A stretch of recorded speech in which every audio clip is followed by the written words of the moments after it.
తెలంగాణలో కొందరు నాయకులు ఇక్కడ అనేవారు ఏమని, మీ కాన్సెప్ట్ చాలా పెచ్చగా ఉంది అని కొందరు నాయకులు పదే పదే అనేవారు. ఇప్పుడు అవి లేకుండా పోయినాయి అన్నారు. అందులో దిష్టి అని వాడలేదు, తెలంగాణ ప్రజలని వాడలేదు, తెలంగాణ నాయకులని వాడలేదు, కొంతమంది అన్నారు. అది కరెక్ట్ చేసుకోవాలి. తెలంగాణ ప్రజలను కానీ తెలంగాణ దిష్టి అనేవాడు వాడారు కానీ కొంతమంది నాయకులు అన్నారు. దిష్టి అనేవాడు వాడారు పవన్ కళ్యాణ్, ప్రజలు అనలేదు. అవును, అనలేదు. ఎస్, ఆనాడు తెలంగాణ ప్రజలు అన్నాడు అంటున్నాను. ఇక్కడ దిష్టి, ఇక్కడ నేను మాట్లాడేది ఏంటంటే, కాళోజీ గారు ఒక మాట మాట్లాడారు. ఏంటంటే, స్వతంత్ర రాష్ట్రంలో అవినీతి చేసేవాడిని ఇక్కడే బొంద పెడతామని చెప్పారు ఆయన రచనలు.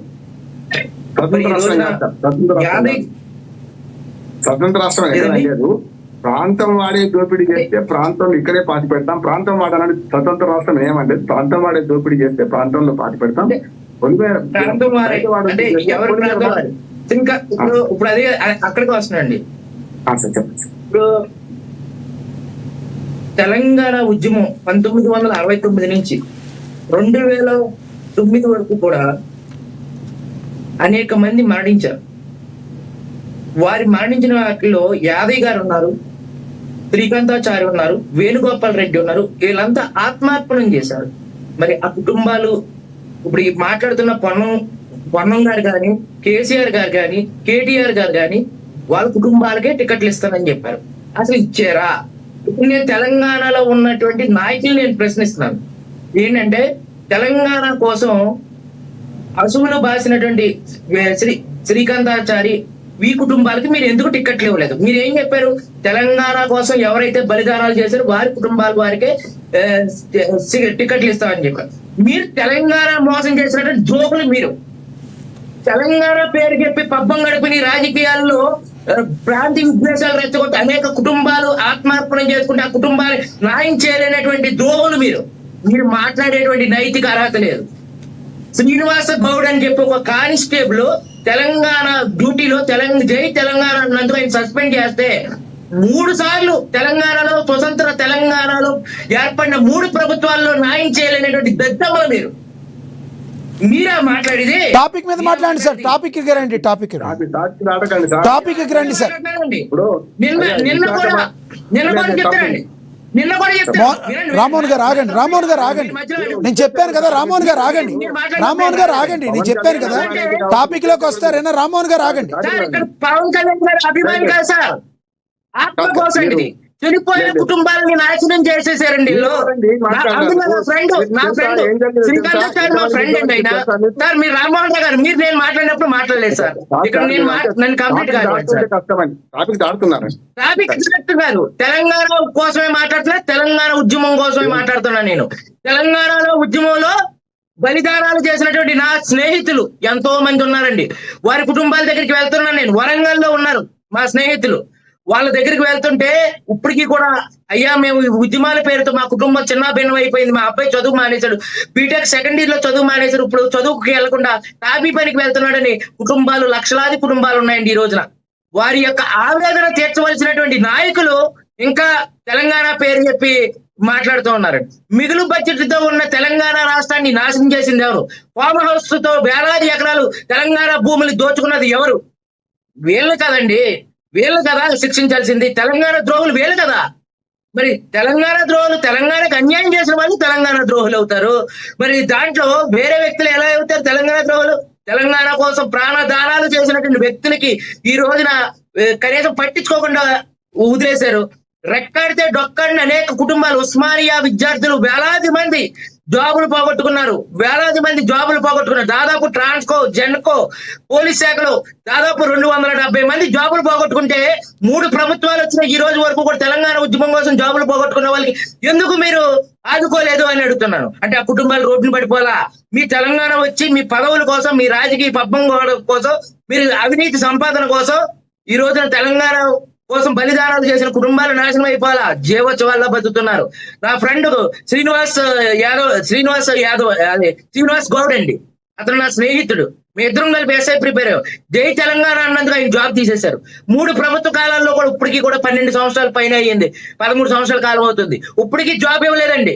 ఆయన ఒక చిన్న సంస్థ నడుపుకుని బతకవలసి వచ్చిందండి. అంటే తెలంగాణ రైట్. అయ్యప్ప గారు ఒకటి చెప్పండి. నిన్న పవన్ కళ్యాణ్ గారు చేసిన వ్యాఖ్యల ద్వారా పవన్ కళ్యాణ్ గారు తెలంగాణ మీద విషం చిమ్ముతున్నారనే కొంతమంది నేతలు ఉంటే, అసలు ఆవిర్భావ దినోత్సవం రోజే పవన్ కళ్యాణ్ గారు పెట్టాల్సిన అవసరం ఏంటి?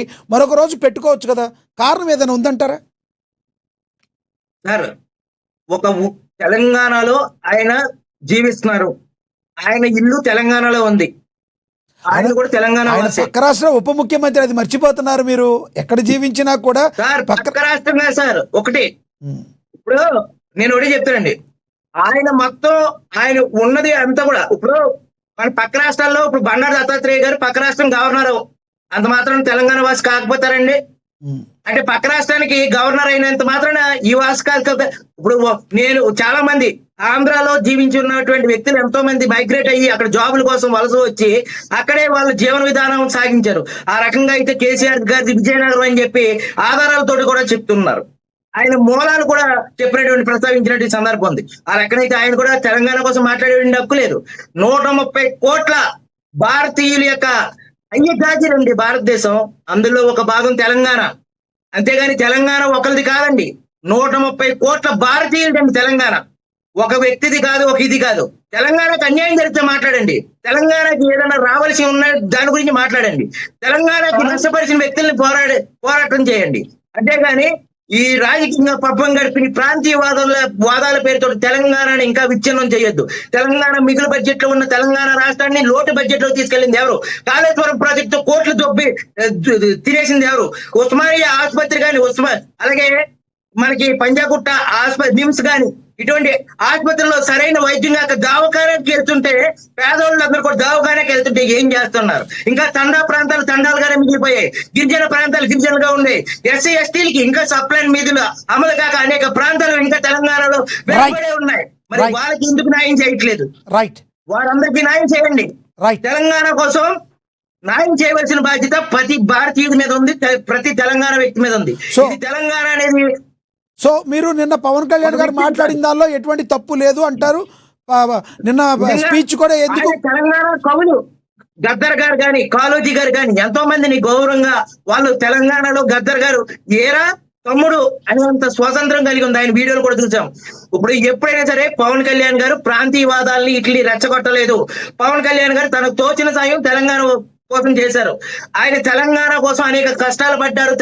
తెలంగాణను దోచుకున్నటువంటి అనేక మంది నాయకులు ఉన్నారు. తెలంగాణ యొక్క నాయకుల యొక్క ఆస్తులు పెడితే జాతీయం చేస్తే ఈ రోజు తెలంగాణ తరగని బడ్జెట్లో కూడా పెట్టచ్చు.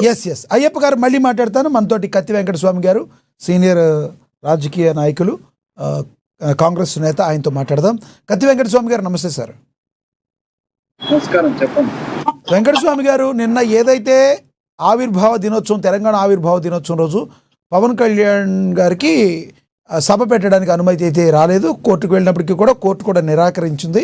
కానీ అదే పరిస్థితుల్లో ఈవినింగ్ టైంలో ఆయన ప్రెస్ మీట్ పెట్టారు. ఆ ప్రెస్ మీట్ పెట్టి మాట్లాడిన విధానాన్ని తెలంగాణలోని మెజారిటీ నాయకులు కావచ్చు, కొంతమంది నేతలు దీన్ని ఖండిస్తున్నారు. పవన్ కళ్యాణ్ మాట్లాడిన విధానం తప్పు, నిన్న జరిగిన సమయం తప్పు అని మాట్లాడేవాళ్ళు కూడా కేటీఆర్ గారు కూడా మాట్లాడారు. మీరు ఎలా చూస్తారు, ఏమంటారు మీరు?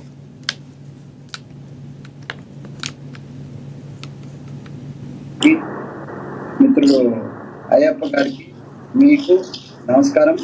నమస్తే సార్. విషయం ఏంటనంటే, చర్చ అంతా ఒక అతిథి నటుని గురించి చర్చ జరుగుతుంది. అయ్యప్ప గారు అన్నట్టుగా ఇక్కడ ఇల్లు ఉండొచ్చు, కానీ తెలంగాణ విషయానికి వస్తే ఆయన అతిథి నటుడు మాత్రమే. ఆయన వచ్చినంత మాత్రం ఇక్కడ కొంపలు మునిగేస్తే ఏం లేదు. మా పార్టీ కానీ మా ప్రభుత్వానికి కానీ పెద్ద అభ్యంతరాలు. కాకపోతే ఆయనే తెలంగాణ ప్రజలను తప్పించారు. తెలంగాణ ప్రజల మనోభావాలు నచ్చుకునే విధంగా గతంలో చాలాసార్లు మాట్లాడాడు. ఆ మాట్లాడిన వాటికి వివరణలో, ఆ మాట్లాడిన వాటికి క్షమాపణ చెప్పిన తర్వాత తెలంగాణ వస్తే బాగుంటుంది. ఈయన రాజకీయ నాయకుడి కంటే ఎక్కువ సినిమా యాక్టర్. ఇప్పుడు ఇక సినిమా యాక్టర్ వచ్చి అతిథి నటుడుగా వచ్చి నేను నటన చేస్తానంటే తెలంగాణ ప్రజలు గతంలో ఆంధ్ర ఆధిపత్యం కింద ఉన్నటువంటి గుడ్డి ప్రజలు, ఎడి ప్రజలు కాదు, చైతన్యం వచ్చినటువంటి ప్రజలు. ఒకవేళ మీరు మాతో మాట్లాడిస్తున్నారు కానీ నేను మీడియా వాళ్ళని ఏమంటున్నానంటే, నేను రిక్వెస్ట్ చేస్తున్నా మీడియా వాళ్ళని మాతో మాట్లాడించడం కాదు, టీవీలలో మీరు ప్రజల మధ్యకి వెళ్ళి ప్రజల స్పందనను మీరు తీసుకుంటే అది ప్రసారం చేస్తే ఉపయోగకరంగా ఉంటుందని నేను అనుకుంటున్నా. అప్పుడన్నా కూడా అయ్యప్ప లాంటి వాళ్ళు, లేకపోతే జనసేన నాయకుడికి సపోర్ట్ చేసేటువంటి మిత్రులు, లేకపోతే మిగతా వాళ్ళకు కొద్దిగా రియలైజేషన్ అవసరం. మాతో మాట్లాడితే వాళ్ళు రాజకీయమే అనుకుంటారు, మేము మాట్లాడితే రాజకీయమే అనుకుంటారు, రాజకీయ అవసరాలు చూస్తే మేము మాట్లాడినాం, పొన్నం ప్రభాకర్ మాట్లాడినాం అనుకుంటారు.